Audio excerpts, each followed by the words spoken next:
초등학생 무렵 부모님이 이혼했다. 나는 어머니와 같이 살게 되어서 외갓집으로 내려가게 됐다. 어머니의 고향은 토호쿠 지방에 있는 마을로 꽤 쇠락한 곳이었다. 집도 드문드문 있을 뿐이고 마을의 가게라고는 작은 슈퍼 하나와 편의점 하나가 전부였다. 그 마을에서 학교를 다니게 되었지만 전교생을 다 합쳐도 20명이 안 됐다. 나하고 동갑은 3명이 전부였다. 전학을 오고 1년 반 정도 지난 어느 날부터 난 한 학년 위의 아이에게 괴롭힘을 당하게 되었다. 원인이 무엇이었는진 기억도 나지 않는다. 어차피 시시한 거였겠지. 난 그 녀석이 너무 싫어서 없어져 버렸으면 좋겠다고 생각할 정도였다. 문득 나는 참수지장을 떠올렸다. 참수지장이라는 건 막 이사를 왔을 무렵에 외할아버지가 가르쳐준 것이었다. 작은 공원 안쪽 숲에 있는 목이 없는 지장보살 3개. 거기엔 절대로 공약물을 바치면 안 된다는 것이었다. 할아버지는 그 이유를 가르쳐주지 않으셨지만 난 학교에서 친구에게 듣고 말았던 것이다. 그 지장보살에게 공양을 하고 누군가를 죽여달라고 부탁하면 그 상대를 죽여준다는 것이었다. 난 참수지장에게 부탁하기로 마음먹었다. 일주일에 한 번 있는 도시락을 먹는 날, 어머니가 사주신 주먹밥 2개를 안 먹고 참은 뒤에 학교에서 돌아오는 길, 참수지장에게 바치고 소원을 빌었다. 그날 밤 자고 있는데 발소리가 들렸다. 철컥철컥하고 갑옷을 입고 걷는 듯한 소리였다. 모자라. 그런 소리가 들려왔다. 그런 건가? 지장보살은 모두 3명이었지. 주먹밥이 하나 모자랐던 건가? 하고 생각했다. 이튿날 아침, 난 주먹밥을 하나 가지고 학교로 향했다. 그리고 도중에 참수지장 앞으로 가니 어제 공양했던 주먹밥 2개가 그대로 있었다. 가져온 주먹밥을 공양하려고 하던 순간이었다. 여기서 뭐 하는 거야? 고함 소리가 들려왔다. 뒤에서 눈에 익은 아저씨가 달려오더니 생각할 틈도 없이 난 얻어맞았다. 곧 이어서 난 그 아저씨한테 질질 끌려서 집으로 왔다. 아저씨는 외할아버지와 할머니에게 고함을 치며 뭐라 말하고 돌아갔다. 그리고 저녁이 되자 많은 어른들이 집으로 찾아왔다. 외할아버지와 할머니는 그저 사과만 하고 있었다. 토호쿠 사투리 때문에 무슨 소리인진 잘 몰랐지만 나도 같이 열심히 사과했다. 뭐가 뭔진 몰라도 큰일 난 것 같았다. 그게 며칠이고 이어진 끝에 우리 집은 마을 전체로부터 따돌림을 당하게 되었다. 참수지장에게 공양을 한 집은 따돌린다는 것이 옛날부터 내려오는 규칙이었다고 한다. 우리 집 사람들과는 아무도 이야기를 하려고 하지 않았고 슈퍼든 편의점이든 우리한텐 물건도 팔지 않았다. 어머닌 마을에 있는 병원에서 간호사로 일하고 계셨지만 곧바로 해고당하셨다. 난 결국 학교에도 다니지 못하게 되었다. 어머니와 함께 동사무소에 항의를 하러 갔지만 거기서도 우리를 무시할 뿐이었다. 어쩔 도리가 없었다. 이제 이 마을에선 살아갈 수가 없게 되어버린 것이다. 어머닌 도쿄로 이사 가자고 했지만 외할아버지와 할머니는 이 마을을 떠나지 않겠다고 했다. 태어나서 지금까지 이 마을을 떠난 적이 없기에 이 마을에서 생을 마감하겠다는 것이었다.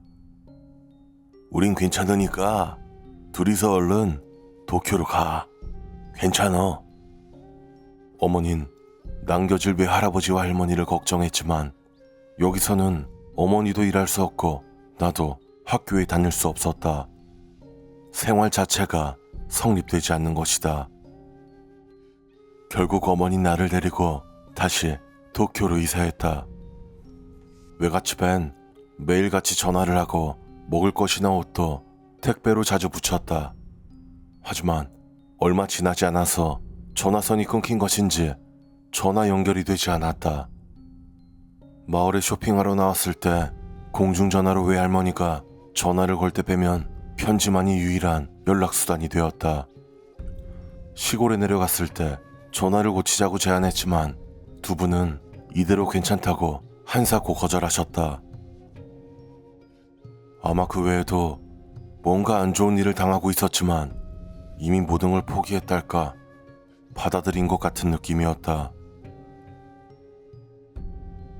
그리고 몇 년 후 나는 고등학교에 입학했다. 나이를 먹은 후에도 내 머릿속엔 언제나 그때의 일이 자리 잡고 있었다. 그때 저질렀던 일을 후회한다거나 외할아버지와 할머니에게 미안해서가 아니었다. 그 이후로도 발소리와 모자라다고 하는 소리가 계속 들려왔기 때문이다. 별 다른 일이 일어나는 건 아니다. 그저 소리가 들려올 뿐. 하지만 아무리 그렇다고 해도 기분이 나쁜 건 어쩔 수가 없다. 그러던 어느 날 택배 회사에서 전화가 왔다. 외갓집에 보냈었던 택배 때문이었다. 몇 번을 찾아가도 집에 아무도 없어서 배달을 할 수가 없다는 것이었다. 기분 나쁜 예감이 엄습했다. 아니, 반 정도는 아마 예감하고 있었는지도 모른다. 무슨 일이 있었다면 분명 전화가 왔을 터인데 그런 것 하나 없이 부재 중이라니. 난 어머니와 곧바로 외갓집으로 향했다. 외갓집에 도착한 것은 밤늦게였다. 외갓집은 불빛 하나 없이 어두웠다. 현관문을 두들겨 봐도 아무런 대답이 없었다. 현관은 미닫이 문이라서 가볍게 열 수 있었다. 문을 열고 집 안으로 한 걸음 들여놓는 순간 확신했다. 코가 떨어져 나갈 것 같은 썩은 내가 풍겨왔다. 어머니는 옆에서 소리를 죽인 채 오열하고 있었다. 집 안으로 들어가서 불을 켠다. 어딜까? 침실일까? 현관을 들어가서 오른쪽으로 돌면 침실이 있다. 침실에 가는 도중 왼쪽에 있는 방문이 열려있는 게 보였다. 불간이다. 안을 보니 할머니가 떠 있었다. 목을 매달고 있다. 할아버진 같은 방에서 이불 위에 누운 채 죽어 있었다. 어머닌 아이처럼 울었다. 우선 밖으로 나가자고 어머니를 달랬지만 어머닌 움직이려고 하지 않았다.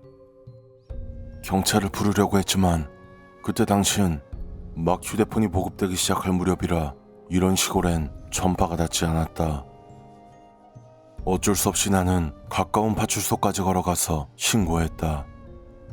할아버지는 병사, 할머니는 자살인 것 같다고 경찰은 말했다. 병을 앓다가 돌아가신 할아버지의 뒤를 쫓아 할머니가 자살을 했다는 것이다. 따로 장례식은 치르지 않고 스님을 영안실에 모셔서 경을 울리고 화장했다.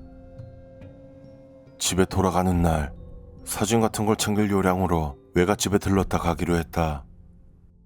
두 분이 남긴 재산이라곤 집 한 채 말고는 없었기에 어머닌 상속도 하지 않을 생각인 듯했다.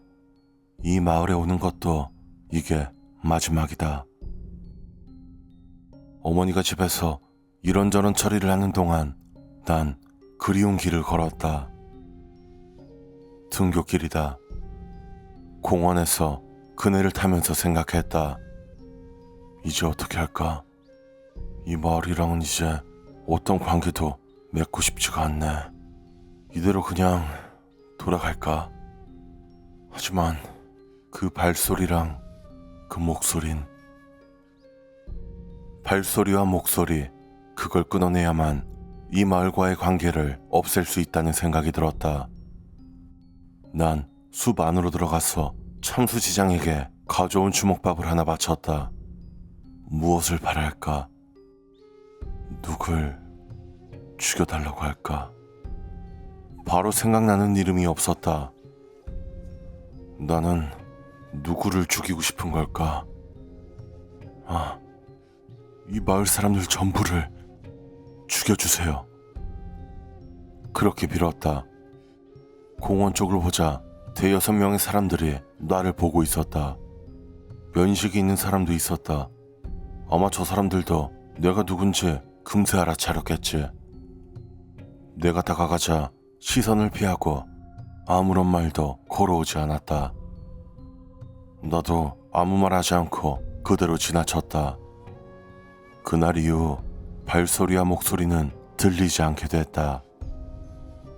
그리고 그 마을 사람들이 어떻게 되었는지는 알 수가 없다.